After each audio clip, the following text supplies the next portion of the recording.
Hey there. Just wanted to jump in. This is the greater you, Quentin here. Glad to be with you today. We've got a tasty topic called the toxic dilemma. You like the alliteration there? Um, with the caveat that this one might sound a little soapboxy. This is a blog post I've been working on.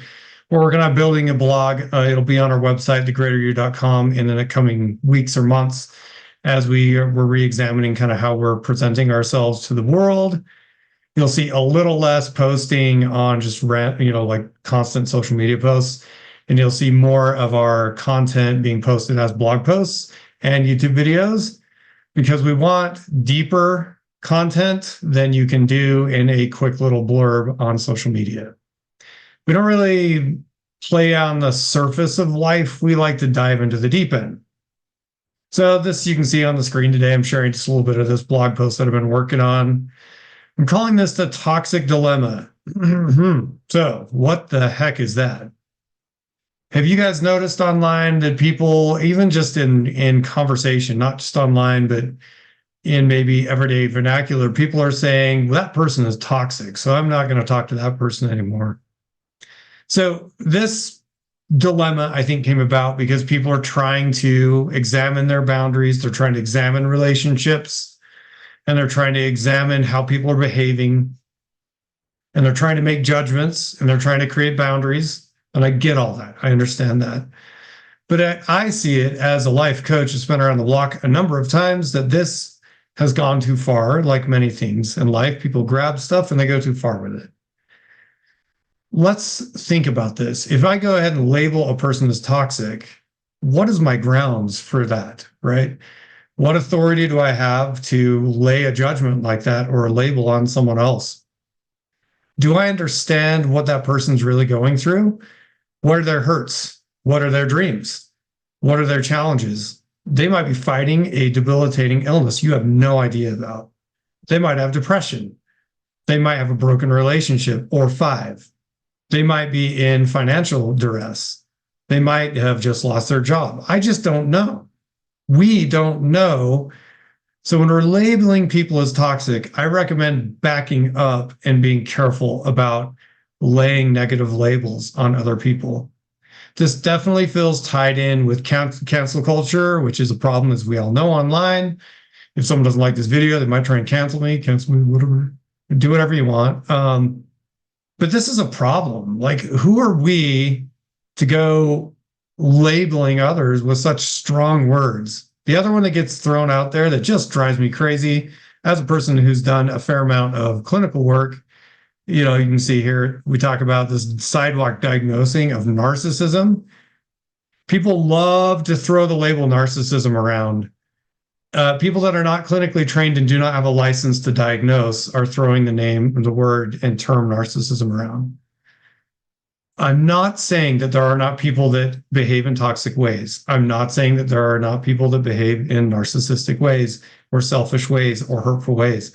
And don't get me wrong. I'm not saying stay in a relationship with someone who is abusive or harmful to you. I don't do that. You guys know my heart. I wouldn't be doing that. Okay. I'm not recommending that. I am recommending that we use a little more discretion in the use of powerful labeled words. Even ADHD, people want to like throw that term around because oh yeah, I've got ADHD. Well, someone diagnosed you. Like, people self-diagnose all the time. I hear that all the time as a coach and a counselor. People love to self-diagnose.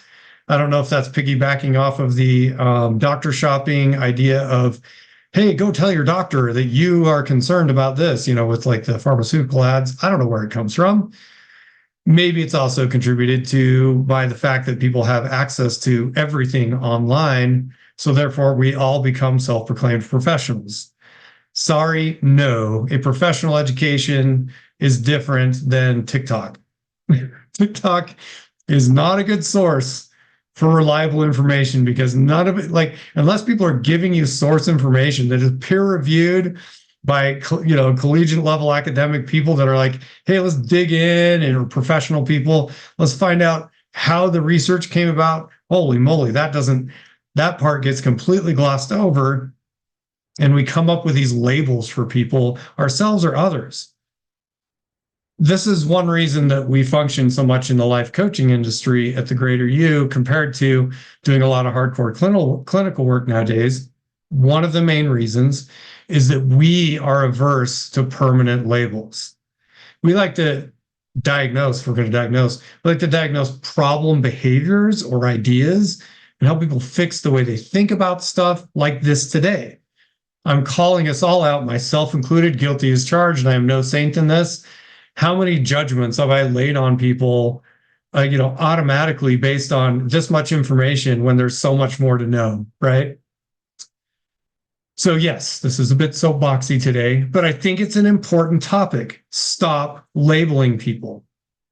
Start seeing people as people again. We have dozens of videos where we talk about overcoming this challenge of judgment because it is huge online. How do we create a safer, more peaceful world? By stopping all the labels and by trying to understand people and where they're coming from. I've seen people throw long-term relationships into fireplaces and light a match on them because of this concept of that othering and thinking of that person as toxic now. And it's like, oh my gosh, I'll never forget. Quick story time. So I know that this is very soapboxy, but this is a very important topic. So just stay with me on this. I'll never forget the story of the parrot. This is the story of the parrot. There were two women that were neighbors, and this might be allegorical or metaphorical or whatever. But there were two neighbors, and as the stories go, these two women were best friends. Go ahead. It could be two dudes. It could be two whatevers. But these two humans were neighbors, and this one had a very exotic parrot. And they were going on a long-term vacation. They were going to be gone for a number of weeks. So went to her best friend neighbor and said, hey, will you watch my parrot? Here's the feeding schedule, water, blah, blah, blah, play with it, interact with it, get it to say, Polly, want a cracker, whatever. So they try and set this up, and lo and behold, they go on vacation, and the neighbor's like, cool, I'm going to take care of the parrot. Of course, I'm going to do it. It's no big deal. It's just a parrot, and it's kind of cool and pretty. Well, the parrot croaks. The parrot dies while the people are on vacation. And the woman is so beside herself. She feels like it's her fault. Probably the bird had just died because birds die, animals die, pets die. She hadn't neglected it or anything, but it dies. We don't really have power over death, right? So very sad. She comes up with this idea. I'm going to buy another parrot and replace it. One that's got the same kind of feathers, color. Oh, dear. So she buys this new parrot and tries to replace the parrot, doesn't tell the other person. They come home from their vacation and obviously figure out really quickly this is a different bird. It causes a rift. Guys, this should have been, yeah, maybe there should have been some conversations about like, hey, we've got a strong enough relationship that you can tell me when something bad happens or whatever. But that's not how this goes down in this story. A rift is caused by the death of the parrot and the replacement of the parrot without the conversation happening about the parrot dying while they were gone. These women become cold neighbors. They were best buddies. 18 years go by, and one of the two ends up in a coach's office and is talking this through with the coach. And the coach is like, when's the last time you talked to her? She's like, really, it's been like years and years and years. And I miss her. I miss our friendship. We raised our kids together and all this stuff, and she's got all this history. So through the course of the coaching, as the story goes, she challenges this woman to finally reach out.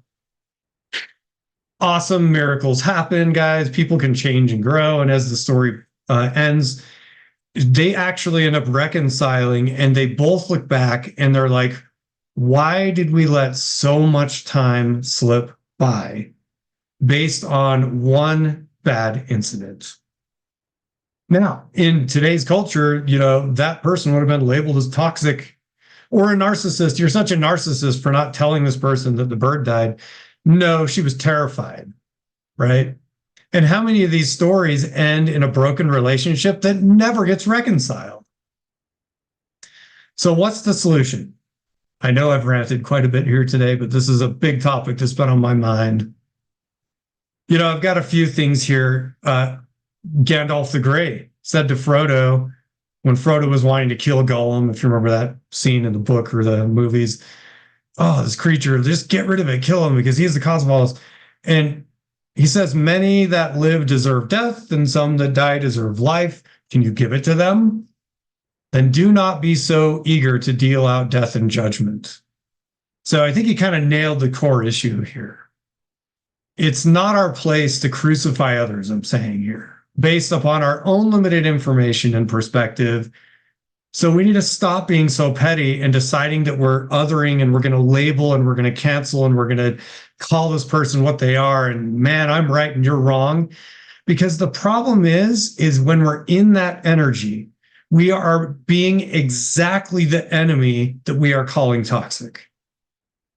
This is the problem with this. If I'm judging you as the negative person, and I'm coming from this place of self-righteousness, I am actually being the jerk. I'm being the very thing that I'm accusing you of being. So as we let that go, there's a few quotes from the master teacher there, right? Get that log out of our own eyes before we try and pull a sliver out of your buddy's eye. There's a lot to think about around this topic. I would love to hear your comments on this one. What have you experienced in this? Have you found yourself judging people when maybe you shouldn't have? Have you found yourself being judged when really you didn't deserve it because they didn't know the complete picture of your own private hell you were going through? So give it some thought, remove the labels. When we're trying to fix things in relationships, identify the things that went wrong, not the person that went wrong. If there are personal things that need to be fixed, fix yourself first and then re-examine the relationship. Okay, that's a lot for today. Like this video if you liked it, or give it a thumbs up if you're on track with this thought. I don't know if this video is likable, but it's definitely a call out to something very important. So good spending time with you today. We've got more content to come, lots more content to come as we try and help this world have a little more light and correct our thinking and be a little better in the way that we approach each other. Take care and have a great day.